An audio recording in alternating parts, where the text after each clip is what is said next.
Argentina has expressed a keen interest in the Brahmos air-launched missile system, marking a significant step towards enhancing its defense capabilities.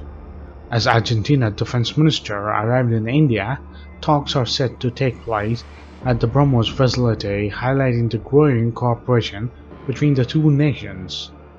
The Brahmos supersonic cruise missile, a product of the Indo-Russian joint venture, has garnered attention from various South American countries, including Argentina, Brazil, and Chile.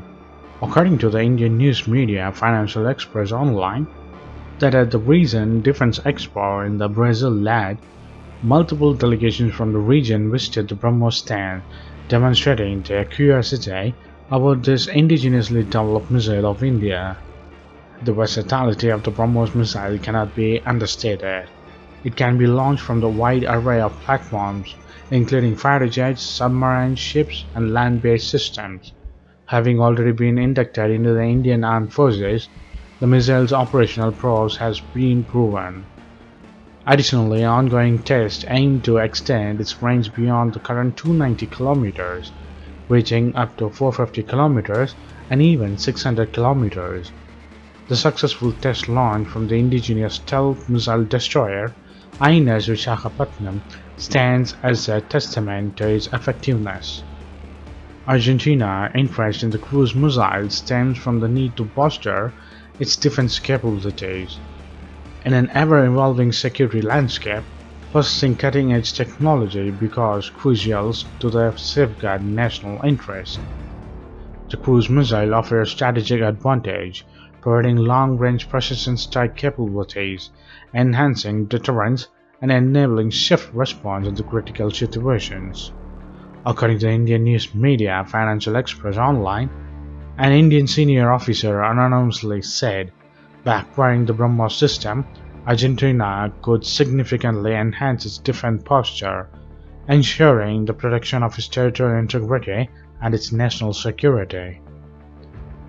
The Brahmos Aerospace Private Limited of India has already made successful exports. The recent contract with the Philippines, worth $375 million, highlights the global demand for this remarkable weapon system. The Philippines Navy has acquired 3 batteries for the missile, with ongoing discussions for the land-based variants to fortify its army. This success paves the way for the potential exports to other nations, after fulfilling necessary intergovernmental procedures. Argentina's interest in acquiring cruise missiles, specifically the Brahmos system, reflects its commitment to modernizing its defense infrastructure. As Argentina engages in the talks with Indian officials, the potential for the collaboration in this domain is promising. According to the Indian news media Times of India, India's defense forces are set to acquire 97 made-in-India drones for the surveillance purpose along the China and Pakistan border. The Indian government source on Monday, 17 July 2023, said. After the decision to buy 31 Predator drones from the US, India is now moving towards acquiring 97 highly capable drones. The drones to be acquired by the force would be in addition to the existing fleet of 46 Heron UAV acquired by the 3 forces over the years in their respective fleets. The drones which are already in service are going to be upgraded by the Hindustan Aeronautics Limited in partnership with the original equipment manufacturer, where they will have to upgrade their capabilities within the country using over 60% Indian content. So what do you think? Will Argentina buy a world powerful cruise missile from India?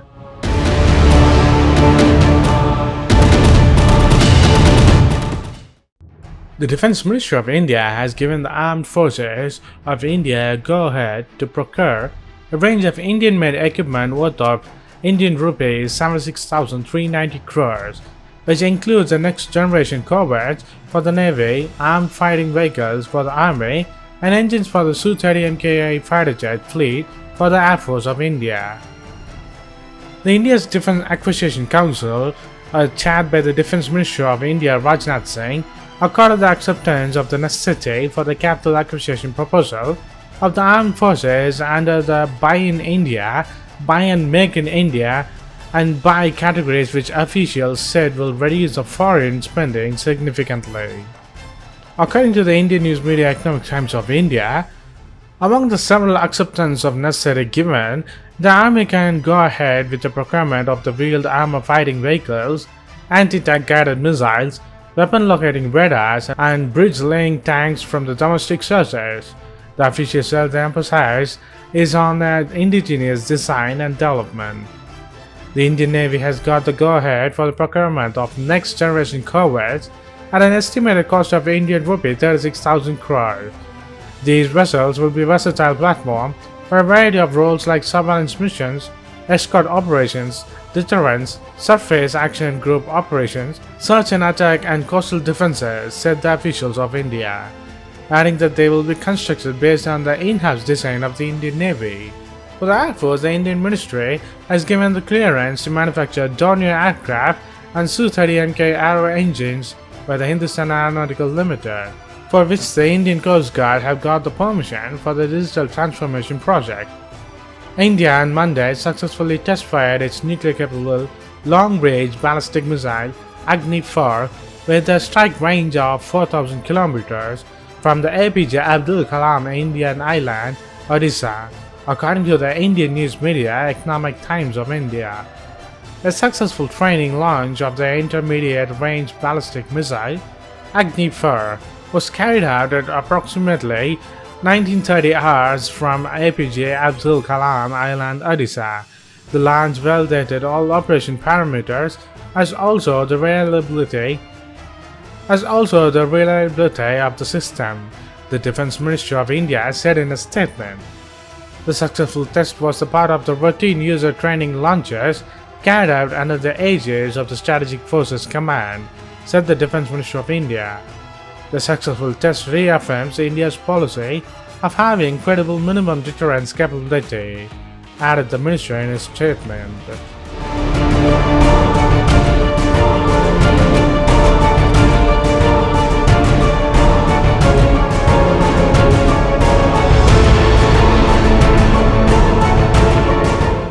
Post your comments below, and if you like this video, please give a thumbs up and subscribe to our channel. And thanks for watching. This is WC Daily. Think big, think different. Bye.